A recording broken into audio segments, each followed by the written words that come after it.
तो hello students, आज की जो वीडियो है वो आईपीएससी नाम का एक लॉन्ग वीडियो है। तो इसमें कोशिश ये करेंगे कि जितने भी आईपीएससी नाम हैं वो आपको एक साथ पूरा बता दिया जाए। तो पिछले जो शॉर्ट वीडियो था उसमें एल्कोहल के नाम के बारे में हमने पढ़ा था, जो कि एक शॉर्ट वीडियो था। तो अगर आपने उसको नहीं देखा है तो आप वो जा करके देख सकते हैं। अगला जो हम लोग पढ़ने वाले हैं उसका नाम है ईथर। तो यहाँ पर आपको इसका ये नाम दिख रहा होगा, ईथर। ईथर का जो संकेत है वो है ROR। इस ईथर में जो आर और आर लिखा हुआ है इसे एल्किल समूह कहते हैं, और जो बीच में ओ लिखा है यही इसका संकेत है कि ये ईथर है। दो तरह के नाम होते हैं, एल्किल एल्किल ईथर एक नाम होता है, दूसरा होता है एल्कोक्सी एल्केन। तो ये जो एल्किल एल्किल ईथर है ये साधारण नाम है, एल्कोक्सी एल्केन IUPAC नाम है। अब इसको कैसे लिखा जाता है ये समझ लीजिए। देखिए, पहला तो है कि दोनों आर की जगह पर लिया गया है एक कार्बन वाला यौगिक CH3, यानी एल्किल समूह में इसको मेथिल कहेंगे। तो मेथिल और मेथिल इन दोनों साइड ले लिया गया है। अगर मेथिल दोनों साइड है तो जो साधारण नाम बनता है वो अल्फ़ाबेटिकल ऑर्डर में बनता है। मतलब अगर मेथिल एथिल दिया है तो पहले हम लोग नाम एथिल का लिखेंगे, क्योंकि अल्फ़ाबेट में ई पहले आता है और एम बाद में आता है। यहाँ पर दोनों मेथिल बराबर है, इसीलिए दोनों को साथ में डाई लिख देंगे, डाई मेथिल, उसके बाद लिखेंगे ईथर। ये इसका फॉर्मूला है लिखने का, एल्किल एल्किल मतलब मेथिल मेथिल, उसके बाद ईथर लगाना है, तो डाई मेथिल ईथर हो जाएगा ये नाम। उसके बाद एल्कोक्सी एल्केन है IPAC नाम। इसका लिखने का जो तरीका है वो है कि ऑक्सीजन के जिस साइड कम कार्बन होगा उसका नाम पहले लिखेंगे इस वाले फॉर्मूला के आधार पर, एल्कोक्सी। लेकिन यहाँ पर तो दोनों कार्बन एक ही है, मतलब दोनों समान है, एक से ज़्यादा नहीं है, दोनों एक हैं, इसलिए पहले किसी को भी लिख देंगे वो नाम सही होगा। तो अगर मेथेन को यानी CH3 को इस प्रकार लिखा जाएगा तो ये बनेगा मेथॉक्सी। उसके बाद क्या बनेगा, एल्केन यानी मेथॉक्सी मेथेन। अब आगे बढ़ते हैं। CH3 की जगह पर दोनों साइड हम लोग ने लगा दिया C2H5। सॉरी दूसरा भी है। यहाँ पे देखिए एक CH3 तो है, यहाँ पे लगा दिया है C2H5, यानी ये मेथिल है ये एथिल है, तो ये बनेगा एथिल मेथिल ईथर। अभी मैंने आपको क्या बताया था कि अल्फ़ाबेटिकल ऑर्डर में लिखना है, तो एथिल जो है वो पहले आएगा, मेथिल बाद में आएगा, ई पहले आता है एम बाद में आता है, इसलिए एथिल मेथिल ईथर लिखा जाएगा। एल्कोक्सी एल्केन वाला नाम लिखने में ये ध्यान रखना है कि ऑक्सीजन के जिस साइड कम कार्बन होगा उसे पहले लिखेंगे। तो ऑक्सीजन के इस साइड एक कार्बन है, यानी मेथेन को पहले लिखेंगे, इसको बाद में लिखेंगे। तो अगर कम कार्बन वाले का नाम लिखेंगे तो एल्कोक्सी यानी मेथॉक्सी, एल्कोक्सी का बनेगा मेथॉक्सी। और उसके बाद एल्केन का बनेगा एथेन, क्योंकि दो कार्बन था ना। देखिए यहाँ पे ये कार्बन था, यहाँ पे ये दो कार्बन था, तो मेथॉक्सी एथेन नाम बनेगा। ठीक है, आगे बढ़ते हैं। C2H5O C2H5, यहाँ पे दोनों साइड एथेन है यानी दो कार्बन है, तो डाई एथिल ईथर हो जाएगा, डाई एथिल ईथर हो जाएगा, तो ये वाला हो जाएगा एथॉक्सी एथेन। उसी प्रकार ये दोनों नाम भी बना हुआ है। तो इसके बाद आगे चलते हैं।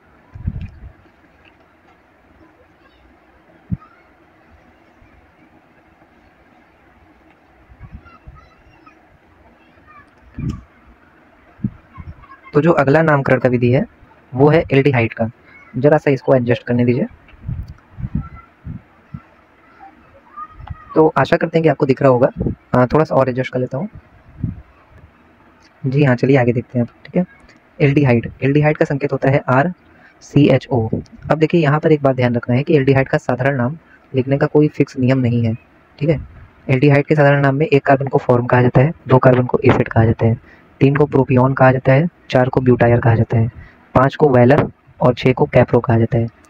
आपको मेन चीज़ याद रखना है इसका IUPAC नाम। जो IUPAC नाम लिखने का फॉर्मूला है वो है एल्केनल। याद करिए एल्कोहल में क्या था, एल्केनॉल था, यहाँ पर है एल्केनल। ठीक है, तो अगर एक कार्बन वाला हम लोग एल्डिहाइड बनाएंगे तो एक कार्बन वाला एल्डिहाइड का नाम होगा HCHO, जिसका नाम है साधारण में फॉर्मल्डिहाइड। IUPAC में नाम एक कार्बन को मेथ कहेंगे, अगर मेथ को आगे एल्क के साथ जोड़ा जाएगा तो ये बनेगा मेथेनल। ठीक है, क्या बनेगा बच्चों, मेथेनल।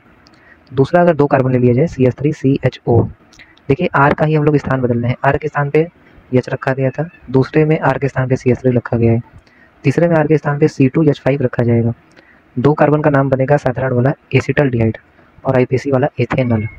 3 कार्बन का बनेगा प्रोपियोनल्डिहाइड और उसके बाद प्रोपेनल। 4 का बनेगा ब्यूटायरल्डिहाइड और फिर ब्यूटेनल। इसी प्रकार ये नाम भी है, आप इसको देखकर अपने कॉपी में लिख सकते हैं। इसके बाद आगे बढ़ते हैं हम लोग कीटोन पर। अगला क्रियात्मक समूह है कीटोन। इसका संकेत होता है कि दोनों साइड R रहेंगे और बीच में रहेगा CO समूह। इस CO समूह को कार्बोनिल समूह भी कहा जाता है, कार्बोनिल, कार्बोनिल समूह भी कहते हैं, CO को कार्बोनिल भी कहते हैं। तो कीटोन का संकेत है ये RCOR। नाम कैसे लिखना है, देखिए साधारण नाम में लिखना है एल्किल एल्किल कीटोन। अभी देखिए जैसे ईथर का किया गया था एल्किल एल्किल ईथर, उसी प्रकार एल्किल एल्किल कीटोन लिखना होता है। आईयूपीएसी नाम में होता है एल्केनोन। क्या होता है बच्चों? एल्केनोन। तो मैंने क्या बताया? एल्केनोन होता है आईयूपीएसी नाम। देखिए पहला कार्बन हम लोग लेंगे यहाँ पर दोनों तरफ R में CH3 लेंगे तो ये बनेगा CH3COCH3। जैसे ईथर बनाया गया था दोनों तरफ मेथिल है तो नाम होगा डाई मेथिल, और CO को कीटोन कहेंगे, डाई मेथिल कीटोन। इसका एक और साधारण नाम है एसीटोन कहते हैं, जो कि इंपॉर्टेंट है, इस नाम को याद रखना है आपको, एसीटोन। CH3COCH3 को एसीटोन कहते हैं। आईयूपीएसी नाम बनेगा इसका। देखिए 1 2 3 कार्बन है तो तीनों को बस डायरेक्ट जोड़ देना है। 3 कार्बन को क्या कहेंगे? प्रोप कहेंगे। और अगर प्रोप को हम एल्केनोन में जोड़ेंगे तो प्रोपेनोन बनेगा। क्या बनेगा? प्रोपेनोन। इसके बाद चलते हैं R की जगह पर एक स्थान पर लेते हैं CH3, एक स्थान पे CH2 CH3, यानी एक जगह पर एक कार्बन, दूसरी जगह पे 2 कार्बन। तो वही नियम अपनाना है अल्फाबेट वाला। एथिल पहले आएगा, मेथिल बाद में आएगा। तो एथिल इसका नाम है, मेथिल इसका नाम है, उसके आगे कीटोन जोड़ना है। ठीक है। अब देखिए 4 कार्बन है, 1 2 3 4, 4 को ब्यूट कहेंगे तो ये बनेगा ब्यूटेनोन। और उसी प्रकार ये नीचे वाले नाम भी लिखे गए हैं, आप इसको अपने कॉपी में लिख सकते हैं। अब आगे बढ़ते हैं। 8वां नंबर पे है हमारा कार्बोक्सिलिक अम्ल। देखिए ये है कार्बोक्सिलिक अम्ल। तो ये है कार्बोक्सिलिक अम्ल जिसका संकेत होता है RCOOH। RCOOH ये सबसे प्रधान समूह होता है। यहाँ पे प्रधान याद रखिएगा, प्रधान समूह मतलब सबसे ऊपर इसको वरीयता दिया जाता है, इसका नाम सबसे पहले लिखा जाता है। अगर किसी यौगिक में 2 क्रियात्मक समूह दिए हुए हैं, 2 में से एक एल्कोहल है, एक COOH है, तो इसको प्रधानता दिया जाएगा, इसको पहले लिखा जाएगा या फिर पहले नंबरिंग किया जाएगा। ठीक है। देखिए इसका भी कोई स्पेसिफिक रूल नहीं है साधारण नाम लिखने का, लेकिन आईयूपीएसी नाम लिखने का स्पेसिफिक रूल है। उसका फॉर्मूला है एल्केनोइक एसिड। हिंदी में एल्केनोइक अम्ल कह सकते हैं, इंग्लिश में एल्केनोइक एसिड कहेंगे। तो अगर हम लोग एक कार्बन लेते हैं तो ये बनेगा HCOOH, जिसको साधारण में कहा जाता है फॉर्मिक एसिड। और आईयूपीएसी में अगर यहाँ पे एक कार्बन को मेथ लिख दें तो मेथेनोइक एसिड। ठीक है। 2 को कहेंगे एसिटिक अम्ल या एसिटिक एसिड, इसको आप लोगों ने 10th में पढ़ा है, ये नाम भी सुना होगा। तो एल्केनोइक एसिड को कहा जाएगा आईयूपीएसी में एथेनोइक एसिड, क्योंकि 2 कार्बन है। इस प्रकार 3 का प्रोपियोनिक एसिड और प्रोपेनोइक एसिड, और नीचे का आप लोग नाम देख सकते हैं। ठीक है। अब इसके आगे देखिए एक है एसिड क्लोराइड, इसका संकेत है RCOCl। RCOCl एसिड क्लोराइड का संकेत होता है। ठीक है। अब एसिड क्लोराइड में आपको मेन चीज़ याद रखना है कि एल्केनोइल क्लोराइड इसका आईयूपीएसी नाम है। अब अगर यहाँ पे हम लोग एक कार्बन को जोड़ें तो मेथेनोइल क्लोराइड बनेगा। 2 कार्बन को लेंगे तो एथेनोइल क्लोराइड बनेगा, मेथेनोइल एथेनोइल। ठीक है। 3 को लेंगे तो क्या बनेगा? प्रोपेनोइल क्लोराइड, और इसका साधारण नाम है फॉर्मिल क्लोराइड पहले कार्बन का, एसिटिल क्लोराइड दूसरे कार्बन का, तीसरे कार्बन का प्रोपियोनिल क्लोराइड। ठीक है। इसी प्रकार अगला है एसिड एमाइड। एसिड एमाइड का संकेत है RCONH2। RCONH2। तो इसका देखिए आईयूपीएसी नाम है एल्केनामाइड। एल्केन एमाइड भी कह सकते हैं, एल्केनामाइड भी कह सकते हैं। ठीक है बच्चों। अगर इसके जगह पे हम लोग एक कार्बन को रख दिया जाए यानी H, तो यहाँ पर एक कार्बन है ना, HCONH2, नाम बनेगा फॉर्मामाइड या फिर मेथेनामाइड। फॉर्मामाइड कैसा है? जैसे आपने फॉर्मल्डिहाइड का पढ़ा है, वैसे यहाँ पे फॉर्म लगा दिया गया है। ठीक है। एक कार्बन को मेथेनामाइड कहेंगे, 2 कार्बन को कहेंगे एथेनामाइड, 3 कार्बन को कहेंगे प्रोपेनामाइड। अब एसिड एनहाइड्राइड एक होता है, इसका देखिए संकेत है RCO, फिर RCO, और ये दोनों जुड़ते हैं O के साथ में, ये इसका संकेत होता है। ये बस एक ही यौगिक यहाँ पे पढ़ते हैं हम लोग, CH3CO फिर O, CH3CO और O साथ में जुड़ा रहता है।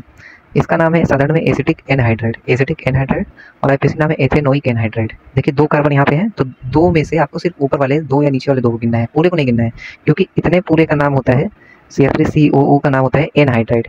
तो 2 कार्बन वाला एनहाइड्राइड है, ये 2 कार्बन क्या कहेंगे? एथेनोइक कहेंगे, तो एथेनोइक एनहाइड्राइड नाम होता है। इसके बाद आगे चलते हैं। हाँ देखिए अब इसके बाद अगला है, यहाँ पर देखिए 3 कार्बन यहाँ पे हो गया, 3 कार्बन, यानी इसको क्या कहेंगे? प्रोपेनोइक, और फिर नीचे वाले को एनहाइड्राइड कहेंगे। ठीक है।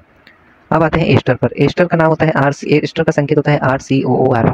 जो आईयूपीएसी नाम होता है वो होता है एल्किल एल्केनोएट। Alkyl alkanoate. देखिए यहाँ पर इतना याद रखिएगा आप लोग, HCOO कहा जाता है फॉर्मेट। हाँ अब देखिए आपको दिख रहा होगा, HCOO को कहा जाता है फॉर्मेट, CH3CO को कहा जाता है एसीटेट, उसके बाद इसी प्रकार C2H5CO को कहा जाता है प्रोपियोनेट, CH3CO को कहते हैं एसीटेट। तो अगर HCO के साथ में CH3 है तो इसको मेथिल फॉर्मेट कहेंगे, और यहाँ पर अगर एसीटेट है तो इसको मेथिल एसीटेट कहेंगे, प्रोपियोनेट है तो मेथिल प्रोपियोनेट कहेंगे, और अगर यहाँ पे ऐसे दिया हुआ है तो एथिल एसीटेट कहेंगे। CH3CO का नाम एसीटेट है, C2H5 का एथिल है। और इसका आईयूपीएसी नाम देखिए कैसा बना है, पहले वाले में एक कार्बन यहाँ पर है, एक कार्बन यहाँ पर है, तो मेथिल मेथेनोइट कहेंगे। दूसरे वाले में ये देखिए 2 कार्बन इधर है, एक कार्बन इधर है, तो एक कार्बन वाले को कहेंगे मेथिल, 2 को एथेनोइट। उसी प्रकार यहाँ पर 3 कार्बन है। ठीक है। 3 कार्बन है, यहाँ पर एक कार्बन है, तो एक कार्बन को मेथिल और फिर प्रोपेनोइट। इसके बाद यहाँ पर आते हैं हम लोग, यहाँ पर इसका नाम है, यहाँ पे देखिए 2 कार्बन है, यहाँ पे भी 2 कार्बन है, तो दोनों तरफ बराबर है, तो एथिल एथेनोइट कहेंगे। चलिए इसके बाद एक और इम्पॉर्टेंट आपको बता दें, जो कि है हैलोजन। ठीक है। ये सबसे ज़्यादा इंपॉर्टेंट है, इसलिए ये वाला बता रहे हैं। बाकी और डिटेल अगर वीडियो चाहिए तो आप इसको कमेंट कर सकते हैं, जिसमें एक एक समूह का एक एक वीडियो और अच्छे से बना दिया जाएगा। लेकिन अभी क्योंकि हमारे पास समय बहुत ही कम है और हमें एक ही वीडियो में सब कंप्लीट करना है, बहुत ज़्यादा लंबा वीडियो भी नहीं करेंगे, 10-15 मिनट में ही आपका सभी चीज़ पूरा करा देंगे। इसीलिए लास्ट वाला पढ़ते हैं हम लोग हैलोजन, जो कि ज़्यादा इंपॉर्टेंट है, ऊपर वाले से ज़्यादा इंपॉर्टेंट है। ठीक है, देखिए हैलोजन का संकेत मेनली याद रखिएगा RX होता है। एक्स को कहा जाता है हैलोजन समूह, हैलोजन समूह। और हैलोजन समूह में आपको याद रखना है 4 चीज़ पढ़ना है। पहला Cl यानी क्लोरीन, दूसरा Br यानी ब्रोमीन, तीसरा I यानी आयोडीन और चौथा है F यानी फ्लोरीन। तो ये 4 मेन समूह हैलोजन में होते हैं, आप ये याद रखिएगा। एक इसका साधारण नाम है एल्किल हैलाइड और दूसरा है हैलो एल्केन, ये IPC नाम है। ठीक है बच्चों, हैलो एल्केन IPC नाम है, एल्किल हैलाइड साधारण नाम है। देखिए अगर एक कार्बन वाला हम लोग लेंगे तो CH3Cl, यहाँ पे Cl की जगह पर कुछ और भी ले सकते हैं, इन चारों में से कोई और ले सकते हैं। अगर CH3 को मेथिल कहेंगे तो Cl क्लोराइड कहेंगे, इस आधार पे एल्किल हैलाइड के आधार पर। ठीक है, और अगर हैलो एल्केन के आधार पर बनाएंगे तो हैलो का मतलब क्या है, क्लोरो, ब्रोमो, आइडो और फ्लोरो। ठीक है, अगर हम लोग हैलोजन का नाम पहले लिखते हैं तो उसको IPC नाम कहते हैं। जैसे यहाँ पे हैलो है तो इसको क्लोरो कहेंगे, एल्केन को मेथेन, क्योंकि एक कार्बन था ना, एक कार्बन को क्या कहेंगे, मेथेन। 2 कार्बन को एथेन कहेंगे, इसलिए नाम बनेगा क्लोरोएथेन। 3 को कहेंगे प्रोपेन, तो नाम बनेगा क्लोरोप्रोपेन। अब इसमें नंबरिंग भी आप कर सकते हैं, जिस नंबर पे कार्बन हैलोजन समूह उपस्थित हो वहाँ पे नंबरिंग कर सकते हैं।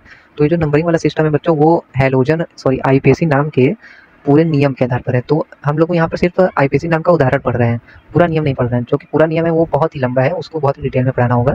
तो अगर आपको नियम भी पूरा जानना है तो उसके लिए भी आप कमेंट कर सकते हैं। और यहाँ पर देखिए ये जो नाम बनाया गया है, इसमें N-iso ये लिखा है, तो ये भी एक नियम होता है। अगर आप चाहेंगे तो उसका वीडियो बन जाएगा। तो आज का वीडियो आपको कैसा लगा है आप इसको कमेंट करिएगा। और अगर आपको ऐसे ही और वीडियो चाहिए तो उसके लिए आप हमारे चैनल को सब्सक्राइब करिए, क्योंकि हम ऐसा ही वीडियो इंपॉर्टेंट आपके एग्जाम के दृष्टिकोण से ला रहे हैं। ठीक है, चलिए मिलते हैं अब आपसे अगली वीडियो में। आज के लिए इतना ही, धन्यवाद।